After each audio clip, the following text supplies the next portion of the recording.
အားလုံးပဲမင်္ဂလာပါကျွန်တော်ဒီနေ့ချက်စားပြတဲ့ဟာလေးကတော့ကင်းမွန်ကပ်ဖောင်လေးပဲဖြစ်ပါတယ်ဒါလေးကတော့ကျွန်တော်ရေစေးတန့်စင်ထားတဲ့ကင်းမွန်လေးပေါ့နော်သူ့ကိုကျွန်တော်အနေတော်လေးကွင်းကွင်းကျွန်တော်ထိထားပေးပါမယ်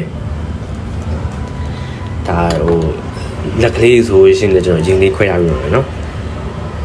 ကဲဒါကျွန်တော်သူ့ကိုစချက်ဖို့အတွက်စက်သုံးဖြူ6မှာ3ဝေးထားပါတယ်မြုပ်သီးစိမ်းကို6တော့3ဝေးထားပါတယ်နော်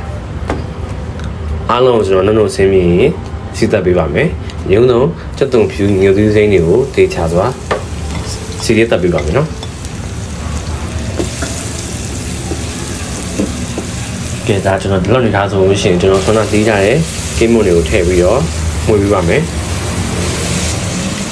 ရက်တာတော့ကပဲငပြားရေး QC စသားမို့တို့ကို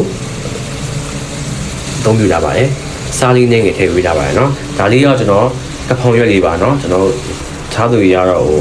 ပင်စိမ်းလို့ခေါ်ပါတယ်เนาะโอเคဒါဆိုရင်ကျွန်တော်နောက်နေချားသူဒါကျွန်တော်စားလို့ရပြီเนาะအားလုံးပဲသုံးထုံကြပါအောင်ခင်ဗျာကျေးဇူးပေးတဲ့အတွက်ကျေးဇူးအများကြီးတင်ပါတယ်